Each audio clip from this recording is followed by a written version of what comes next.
ప్రేమ స్వరూపైన తండ్రి నామానికి మహిమ ఘనత ప్రభావాలు కలుగును గాక. ఇదిగా వాక్యం అనే మా ఛానల్ ద్వారా వాక్యం వింటున్న మీ అందరూ కూడా తండ్రి దీవించి ఆశీర్వదించుగాక. హల్లెలూయా. మరి సమయంలో దేవుని యొక్క వర్తమానాన్ని మనం జ్ఞాపకం చేసుకునే ముందు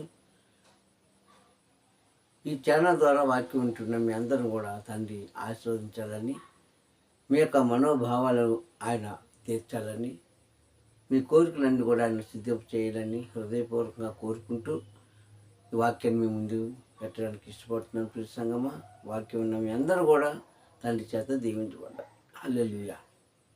ఇక ఈరోజు వాక్య సందేశం చూస్తే, తండ్రి యొక్క కట్టడాలను అనుసరించిన వారు ఈ భూమి మీద సుఖశాంతులతో జీవిస్తారని వాక్యం బోధిస్తున్నారుగా.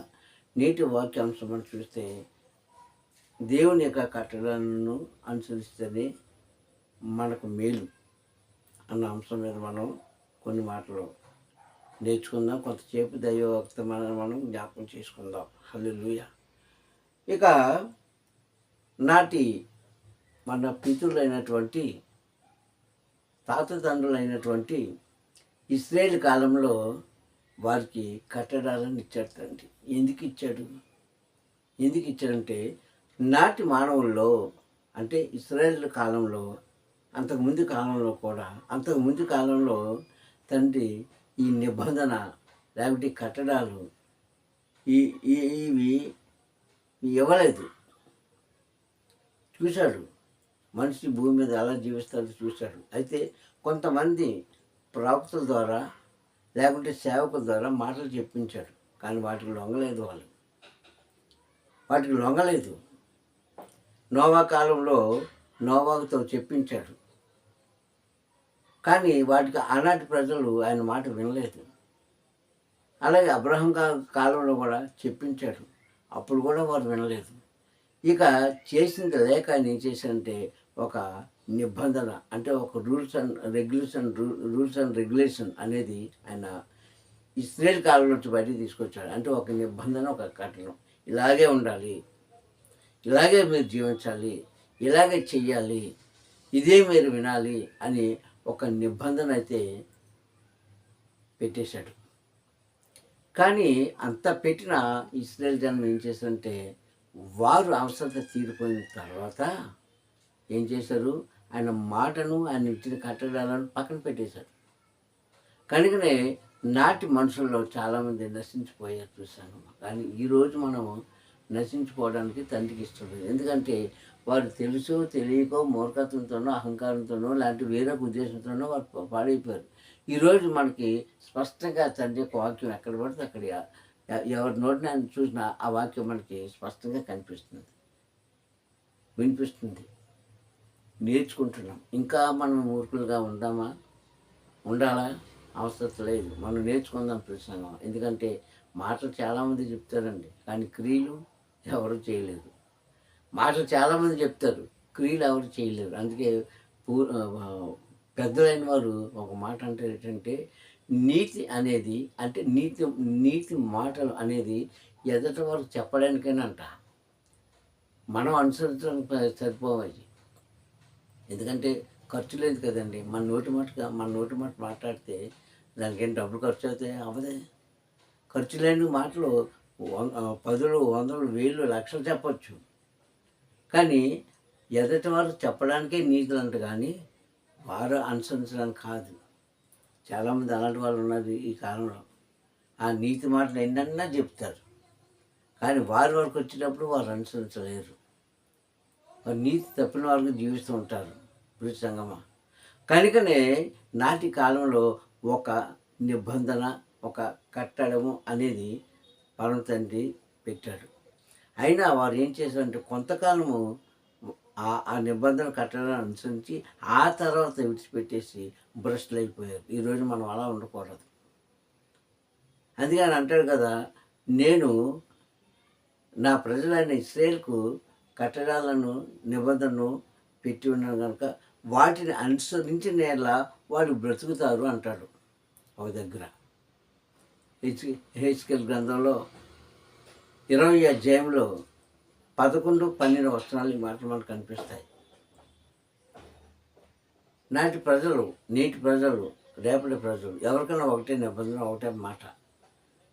కనుక ఆయన ఏం చెప్తుంటే, నా ప్రజలని శ్రేయులు నేను పెట్టిన నిబంధనలు, కట్టడాలను అనుసరించిన ఎలా వారు బ్రతుకుతారు అన్నాడంతే. ఎలా బ్రతుకుతారు అంటే తర్వాత ఇంకా బ్రతకరా?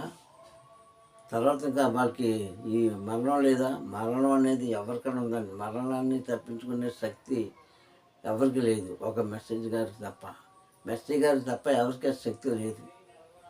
అయినా ఆయన అన్న మాటల అర్థం ఏమిటంటే, బ్రతుకుతారు అంటే సుఖంగా జీవిస్తారని అర్థం. బ్రతికినంతకాలం కూడా ఎటువంటి ఆటంకాలు కానీ, ఎటువంటి జబ్బులు కానీ, ఎటువంటి అప్పులు కానీ, ఎటువంటి బాధలు కానీ, ఎటువంటి అనాలోచన కానీ నిన్ను తాకవు అని ఆయన మాటలు అర్థం. ఆయన మాటలు అర్థం. ఇదే మాటలో 91వ అధ్యాయంలో కూడా మోషే గారు చెప్పిన మాటలు మనం చూసుకుంటాం. నీ గుడారమునకు ఏ తెగులు సమీపించదు అంటాడు. 11, 12 వచనాలు మనం చదువుకుంటే 91వ అధ్యాయంలో 11, 12 వచనాలు అంటారు కదా. నీకు నీ గుడారంకి ఏ తెగులు రాకుండా, నీ కాలికి రాయి తగలకుండా తన దూతలకు ఆజ్ఞయిస్తాను అంటాడు అక్కడ. అదే మాట ఇక్కడ చెప్తున్నాడు.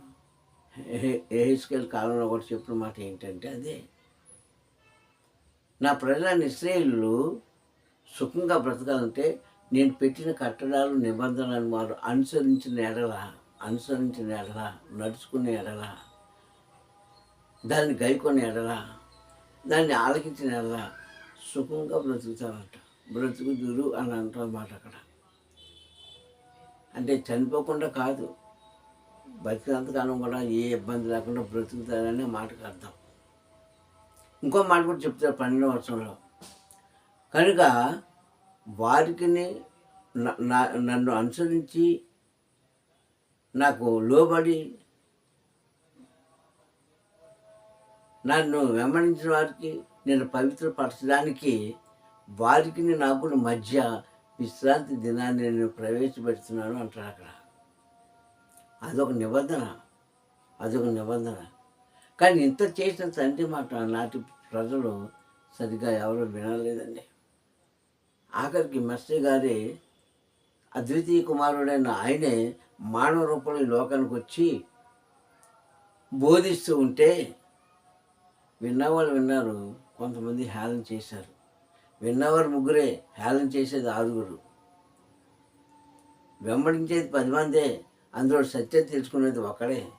ఇలాగా ఆయన కాలంలో కూడా, అంటే 2000 సంవత్సరాల క్రితంలో కూడా ఇలాగా మెస్సీ గారిని అవమానపరిచిన ప్రజలు ఆ రోజుల్లోనూ బాధపడ్డారు, ఈ రోజుల్లో కూడా బాధపడుతున్నారు. ఈ సంఘం నిజం చెప్పుకోవాలంటే మన తండ్రికి లోబడాలి తప్ప తండ్రి మనకు లోబడ్డాం ఎందుకు? ఆయన చేతిలో నుంచి వచ్చిన వారిని, ఆయన ఊపిరి మనం పొందుకున్న వారిని, ఆయన ఇచ్చిన సంస్థాన్ని మనం పొందుకొని అనుభవిస్తాం కనుక మన మీద ఆయనకు హక్కు ఉంటుంది, కానీ ఆయన మీద మనకు హక్కు లేదు. ఏదో బాధకొలది, ఏంటి ప్రభా నా పరిస్థితి ఏంటి, నన్ను ఎలా చేసి ఏంటి, నా స్థితి ఏంటి, నా గతి ఏంటి, అది ఇది అని మనం బాధపడతాం. కానీ ఇక చెప్పబడిన మాట ఏంటంటే మనం ఆయన ప్రశ్నించడానికి సరిపోము. ఒకటి. రెండోది ఏంటంటే మన మీద ఆయనకి అధికారం ఉంటుంది, కానీ ఆయన మీద మనకు అధికారం ఉండదు. ఒకవేళ అధికారం ఉంటే ఎలా ఉండాలి? ఆయనకు లోబడిన వారైతే ఉంటుంది, ఆయన మాట విన్నవారైతే ఉంటుంది, ఆయన చెప్పింది చేసిన వారైతే ఉంటుంది, ఆయన మీద మనకు అధికారం. కానీ ఈ 3 కూడా మనం చేయలేకపోతున్నాం ఈ తరంలో. కనుక మనకి తండ్రి మీద అధికారం లేదు, తండ్రికి మాత్రం మన మీద అధికారం ఉంది. ఎందుకంటే ఆయన ఆత్మతో మనం నడిపిస్తున్నాడు, ఆయన ఊపిరిచి మనం బ్రతికిస్తున్నాడు, మన ప్రతి అవసరత ఆయన మహిమ ఐశ్వర్యాలు తీరుస్తున్నాడు. కనుక ఆయనకుంటుంది హక్కు. ఆయన ఏమంటున్నాడంటే వారు నా ప్రజలు అవ్వడానికి నేను వారికి తండ్రిగా ఉండడానికి మధ్య ఒక నిబంధన పెడుతున్నాను. ఏంటది నిబంధన? విశ్రాంతి దినం ఒక నిబంధన పెట్టాను అన్నాడు.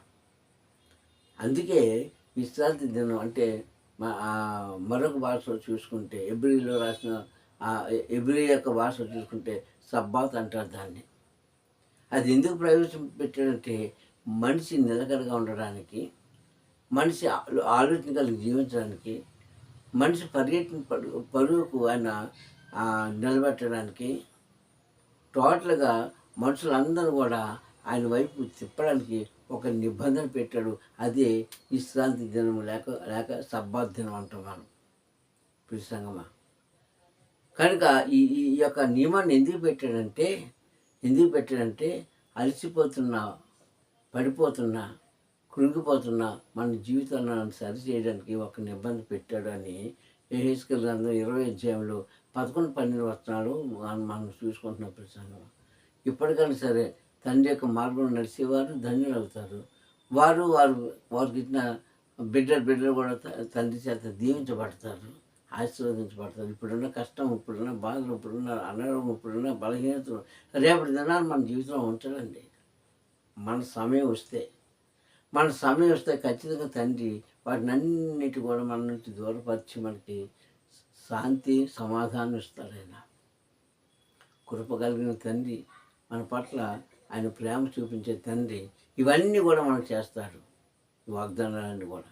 అందుకని అంటున్నాడు, నా ప్రజలు సుఖంగా జీవించాలనుకుంటే కొన్ని పెట్టిన నిబంధనలు కట్టడాన్ని అనుసరిస్తే వారి సుఖ జీవితం గడుపుతాను, వారికి సుఖ శాంతిని ఇస్తాను, వారికి ఇచ్చిన సమస్తాన్ని కూడా నేను దీవిస్తాను అని ఆయన అంటున్న ఆ మధురమైన మాటలు మనం వింటున్నాం కనుక, నేర్చుకుంటున్నాం కనుక ఇక నుంచి అయినా సరే ఆయన తట్టు మనం ఉందాము. ఆయన ఇచ్చే ప్రతి అవసరం మనం పొందుకుంటున్నాం కనుక, ఆయన ఇచ్చే ప్రతి ఆశీర్వాదం మనం పొందుకుంటున్నాం కనుక ఆయనకు లోబడి ఉన్నవారు ధన్యులని ఈ వాక్యం ద్వారా తెలియజేస్తున్నాడు. అందుకంటున్నాడు, వారికి నాకు మధ్య విశ్రాంతి దినాన్ని నేను పెడుతున్నాను, ఈ కట్టడాన్ని పెడుతున్నాను. ఎందుకంటే అన్ని దినాలు పనిచేసుకుని ఒక్క దినం నాకు ఇమ్మన్నాను, కానీ వారు వినలేదు కనుక ఇదిగో ఈ నియమాన్ని పెడుతున్నాను. ఇది ఖచ్చితంగా ఇశ్రాయేలు పాటించవలసిందే. ఇశ్రాయేలే కాదు, క్రైస్తవులు అన్న వారు ప్రతి ఒక్కరు పాటించవలసిందని నాటి కాలంలో తండ్రి చెప్పేశాడు. కానీ ఈరోజు మనం ఎలా ఉంటున్నామని తెలుసుకుంటున్నామమ్మా. ఎందుకు నియమం పెట్టాడంటే అలాగనే సరే నన్ను వారు ఆరాధిస్తారేమో, నన్ను జ్ఞాపకం చేసుకుంటారేమో, నా నిబంధన కట్టడాలను అనుసరిస్తే వారు సుఖంగా ఉండాలని నేను కోరుకుంటున్నాను, నా మాట వారు వింటారేమని తండ్రి ఆతృత పడుతున్నాడు. ఆయన ఆరాటాన్ని, ఆయనకున్న ఆతృతను మనం ఏం చేయాలి? నెరవేర్చబడాలి. తనకి ఇష్టాన్ని బిడ్డలుగా మనం జీవించాలి. అప్పుడే ఈ లోకంలో మనం సుఖశాంతితో బ్రతుకుతాము. ప్రార్థన చేసుకుందాం. ప్రేమ స్వరూపి దయగలనన్న నీకు స్తోత్రం చెల్లిస్తున్నాను. ఈ ఉదయకాల సమయంలో నీ వాక్యం మీదకి వచ్చి మాతో మాట్లాడేందుకు స్తోత్రం చెల్లిస్తున్నాను. నిజమేనైనా అయ్యా, మేము ఈ భూమి మీద సుఖంగా బ్రతకాలంటే, మా కష్టాల నుంచి, కన్నీళ్ళ నుంచి, వేదల నుంచి, శోధన నుంచి మేము తొలగించబడాలంటే నాయన ఇదిగో నీకు లోబడే భాగ్యం ఒకరు చేయండి. అయ్యా, మాకు ఇచ్చిన గొప్ప ఆశీర్వాదాన్ని బట్టి స్తోత్రం చెల్లిస్తున్నాను. అలాగే నా తోటి వరకు ఇచ్చిన గొప్ప ఐశ్వర్యాన్ని బట్టి కూడా నన్ను కృతజ్ఞత చెల్లిస్తున్నాను. కాబట్టి తండ్రి యేసయ్య, ఈ మాటలో ఉన్న ప్రతి ఒక్కరు తండ్రి నీ జ్యోతిని వెలిగించండి. నీ జ్ఞానమైన జ్యోతి ద్వారా వారు గ్రహించుకొని ముందు కొనసాగి భాగ్యం కలుగు చేస్తామని, అయ్యా నీ నాకు రాల్సిపోతే వాళ్ళకి సమయం కానీ మాకు దయచేస్తామని మా ప్రియ రక్షకుడైన మెస్సీ నామములో ప్రార్థనలు చున్నాను ప్రార్థండి. హల్లెలూయా, హల్లెలూయా, హల్లెలూయా. మీ అందరికి కూడా తండ్రి నామములో వందనాలండి. తండ్రి మిమ్మల్ని దీవించి ఆశీర్వదించుగాక. Praise the Lord. హల్లెలూయా.